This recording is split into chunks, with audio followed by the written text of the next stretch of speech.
Hello everyone. चलिए शुरू करते हैं आज का बेस्ट करंट अफेयर। जैसा कि आप जानते हैं डेली मैं करंट अफेयर के वीडियो लाता हूं, तो चलिए शुरू करते हैं फिर आज के। इससे पहले अगर आपने चैनल को सब्सक्राइब नहीं किया तो कर ले, ताकि जब भी कोई नई वीडियो मैं अपलोड करूं तो उसका नोटिफिकेशन आपको मिल सके।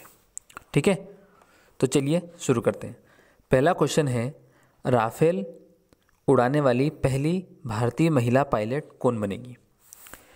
राफेल राफेल आप जानते हैं हमने फ्रांस से लिए हैं। फ्रांस से अभी 5 ही खरीदे हैं और आने वाले हैं। राफेल फ्रांस की डसॉल्ट कंपनी, ठीक है, डसॉल्ट कंपनी से लिए हैं। कंपनी का नाम आपसे पूछ सकते हैं, डसॉल्ट। तो ये इसको उड़ाने वाली पहली भारतीय महिला बन जाएगी शिवांगी सिंह। शिवांगी सिंह जो वाराणसी यूपी से हैं, वाराणसी यूपी से हैं। ठीक है, तो शिवांगी सिंह का नाम याद रखिएगा। आने वाली एग्ज़ाम्स में आपसे ये क्वेश्चन ज़रूर पूछा जाएगा। ठीक है, और वायुसेना में कार्यरत है ये 2010 से। वो हमारे वायुसेना के जो प्रमुख है, चीफ है, वो है RK भदौरिया। ठीक है, और हमारी वायुसेना का आदर्श वाक्य है touch the sky with glory. ठीक है, touch the sky with glory.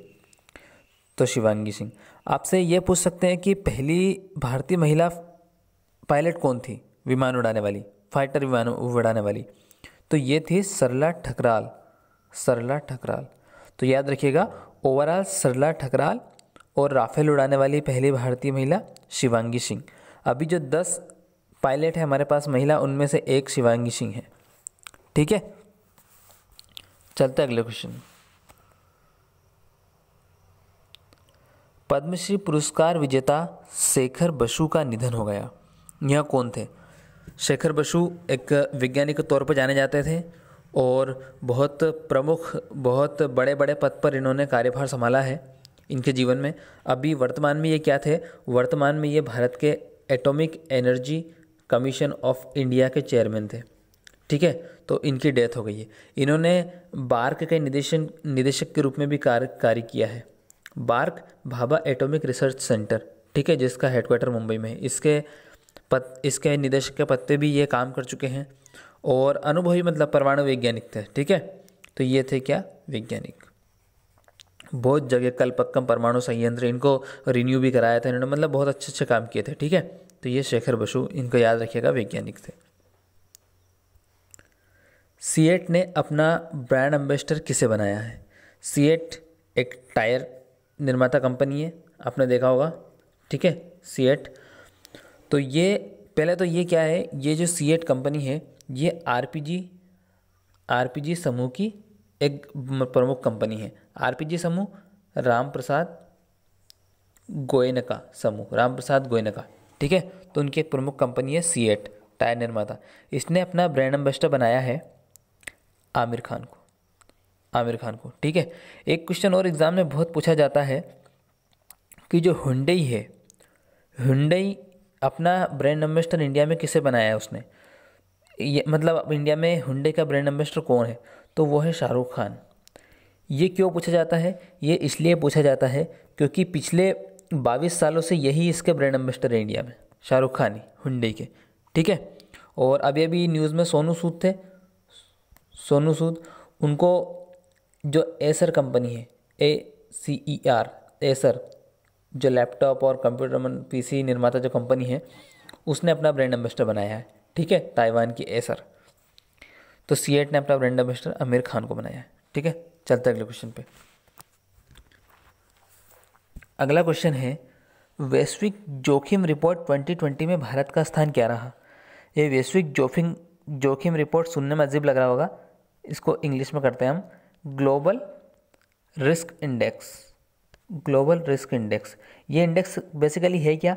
ये ऐसा है कि जो भी आपदाएं आती है, प्राकृतिक आपदाएं, उनके लिए कोई कंट्री कितना तैयार है, उन आपदाओं से निपटने के लिए कितने अच्छे लेवल पे वो रेडी है, तो ये रैंकिंग इसमें दर्शाई जाती है। तो भारत, टोटल 181 कंट्रियों की रैंकिंग हुई थी, इसमें भारत 89 नंबर पे है। यानी कि हम बहुत कम तैयारी के साथ प्रदर्शन करते हैं। ठीक है। तो 89 नंबर पे है। यहाँ तक कि भूटान और नेपाल भी इस रैंकिंग में हमसे ऊपर है, यानी कि आपदा जोखिम जो आती है उनसे निपटने के लिए वो हमसे ज़्यादा तैयार है। ठीक है, तो ये रैंकिंग, ये नंबर याद रखिएगा आप। 89 नंबर पे हम आए हैं। टोटल 181 कंट्री है। तो अभी अभी कुछ वेरियस इंडेक्स आए थे, उनकी रैंकिंग आपको पता होनी चाहिए इंडिया की, क्योंकि ये बहुत पूछी जाती है एग्ज़ाम में। तो एक अभी आई थी global innovation index. Global innovation index में हमारी रैंकिंग थी 48। ठीक है। एक था world bank human capital index. World bank human capital index में हमारी रैंक थी 116। और वर्ल्ड इकोनॉमिक फ्रीडम, इसमें हमारी रैंक थी 105। एक बार और सुनिएगा, वर्ल्ड इनोवेशन इंडेक्स में थी 48, world bank human capital index में थी 116 और वर्ल्ड इकोनॉमिक फ्रीडम इंडेक्स में थी 105। ठीक है। और ग्लोबल रिस्क रिपोर्ट में है 89 नंबर पे। एनसीडी की रोकथाम और नियंत्रण के लिए UNIATF पुरस्कार किसने जीता? UNIATF मतलब United nation inter agency task force. ठीक है, इसका फुल फॉर्म है इंटर एजेंसी टास्क फोर्स। तो ये बेसिकली एनसीडी की रोकथाम। एनसीडी क्या होता है? एनसीडी होता है नॉन कम्युनिकेबल डिजीज़। ठीक है, नॉन कम्युनिकेबल डिसीज़ यानी कि गैर संक्रमण बीमारी, जो एक दूसरे से सीधे मतलब प्रसारित नहीं होती, एक दूसरे मनुष्य से सीधे जो प्रसारित नहीं होती बीमारी, तो उसे बोलते हैं नॉन कम्युनिकेबल डिसीज़। ठीक है। तो जैसे बहुत सारी बीमारी है ऐसी, जैसे हृदय रोग, मधुमेह वगैरह। तो इसका ये पुरस्कार जीता है केरल ने। मतलब इन पर काफ़ी हद तक कंट्रोल पा लिया है केरल ने, तो इसलिए केरल को ये अवार्ड मिला है। यूएन जिसका हेडक्वार्टर न्यूयॉर्क में है, जिसके महानिदेशक एंटोनियो गुटेरेस है। ठीक है, चलते अगले क्वेश्चन पे। विश्व पर्यावरण स्वास्थ्य दिवस कब मनाया गया? विश्व पर्यावरण स्वास्थ्य दिवस मनाया गया 26 सितंबर को। 26 सितंबर को।